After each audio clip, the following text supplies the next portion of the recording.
जम्मू कश्मीर के पहलगाम में हाल ही में हुआ आतंकी हमला पूरे देश को हिला देने वाला था।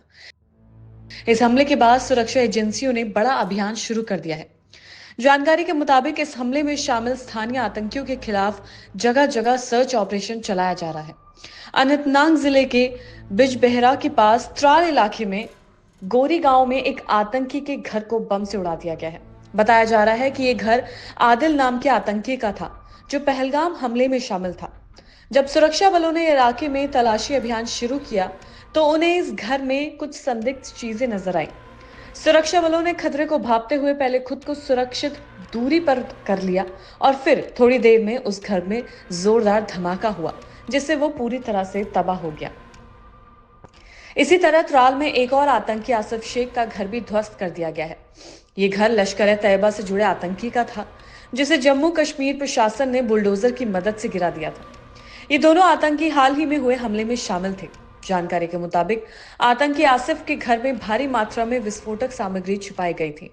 जब पुलिस वहां पहुंची तो कुछ संदिग्ध चीजों की मौजूदगी को देखते हुए घर को खाली करवाया गया और बाद में वहां विस्फोट हुआ। इस पूरे घटनाक्रम की शुरुआत पहलगाम के बेसरन घाटी में हुई है, जहां 22 अप्रैल को आतंकियों ने पर्यटकों पर अंधाधुंध गोलियां चला दी। हमलावर सेना जैसी वर्दी में आए थे और उन्होंने पहले पर्यटकों से उनका नाम पूछा, फिर उनकी पहचान पत्र देखे और फिर उन्हें गोली मार डाली। इस हमले में 28 लोगों की जान चली गई है, जिनमें से विदेशी नागरिक भी शामिल हैं और कुछ स्थानीय लोग भी हैं।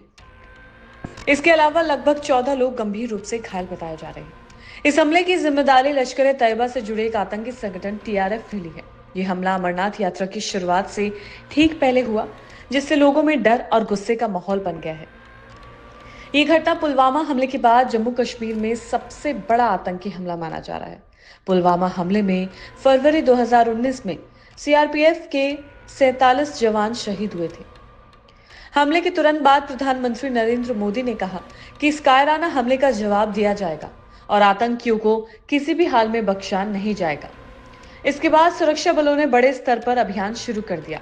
त्राल, अनंतनाग और दक्षिण कश्मीर के कई इलाकों में बड़े पैमाने पर तलाशी अभियान चलाया जा रहा है।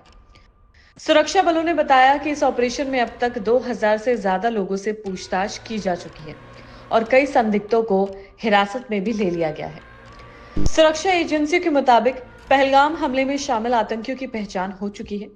इनमें से आसिफ शेख और आदिल शाह का नाम सामने आया है, जिनके घरों पर सख्त कार्रवाई की गई।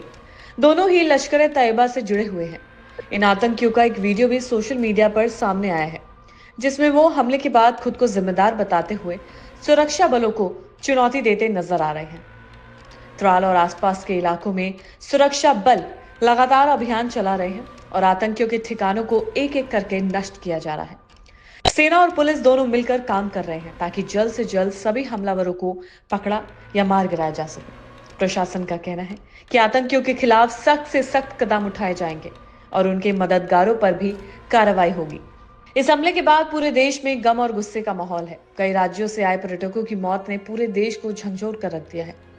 गुरुवार को मारे गए ज्यादातर लोगों का अंतिम संस्कार कर दिया गया है। उनके परिवारों के नम आंखों से उन्हें विदाई दी। लोगों की मांग है कि इस हमले का मुंह तोड़ जवाब दिया जाए और जम्मू कश्मीर में फिर से शांति बहाल की जाए।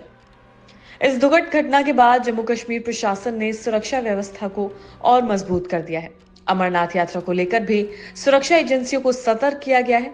आने वाले दिनों में घाटी में और भी कड़े सुरक्षा इंतजाम किए जाएंगे ताकि इस तरह की घटनाएं दोबारा ना हो सके।